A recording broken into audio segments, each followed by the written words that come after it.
Yep, we're walking on the north side of the Har HaBayit.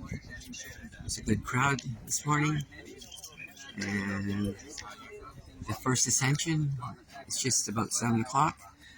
And we're we're reading the parsha of the week, last week, this week, next week, talking about the Mishkan, the utensils, the service, and it's God's plan to have a Mishkan, because, to reiterate things that have been said before, Hashem loves his children and he wants to live in the midst.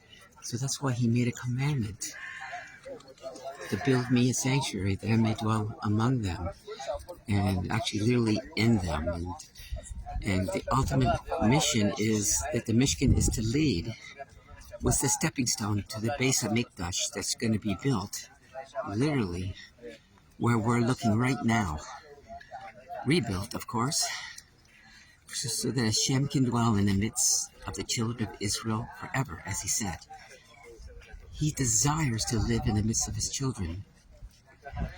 And in the same measure that Hashem will dwell in his sanctuary, it says that he will put his spirit within the people when they take the active measures to rebuild.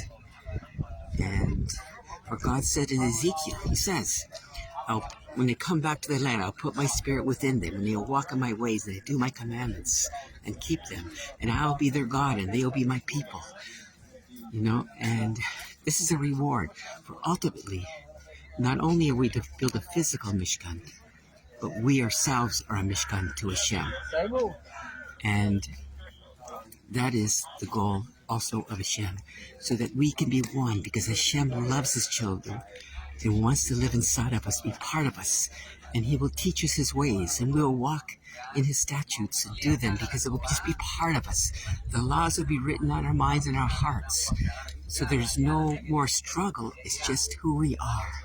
And this is the future of a world of peace, when we rebuild his temple and the people of his children are filled with his spirit, and the nations of the world approach God at his house to pray to him, to seek him, and they will learn his ways in his Torah, as it's written. For the Torah will come out of Zion, and the word of Hashem from Jerusalem.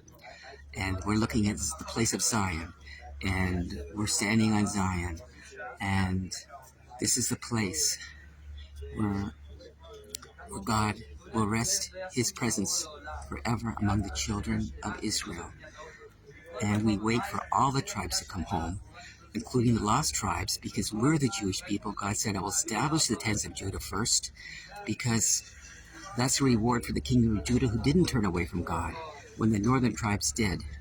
But nevertheless, God's bringing all his children home.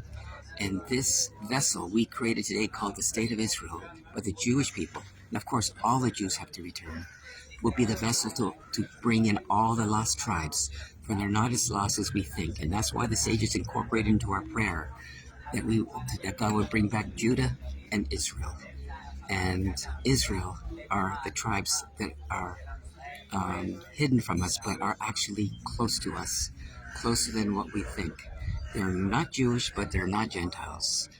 But they have to be people who love God and love the Jews and love the land and love the scriptures. And we will bring them close to God. That's our job as Jews, to help the tribes to return, not to be adversaries, but to guide them into the pathways of God's righteousness. And it's so beautiful that we're here today, and that it's a joy that we can stand here. And Hashem has been so good to us. And, there's some people here that just said Shekianu. They were coming up for the first time in their lives. And there they are. It looks like they're posing for a picture now. And see here. It's such a beautiful thing when people can come up for the very first time to the Har HaBayit. And see, they're so happy. And it makes someone happy to be up here. Because they know Hashem is here, he's watching. He's shining his light on this place and on all his people.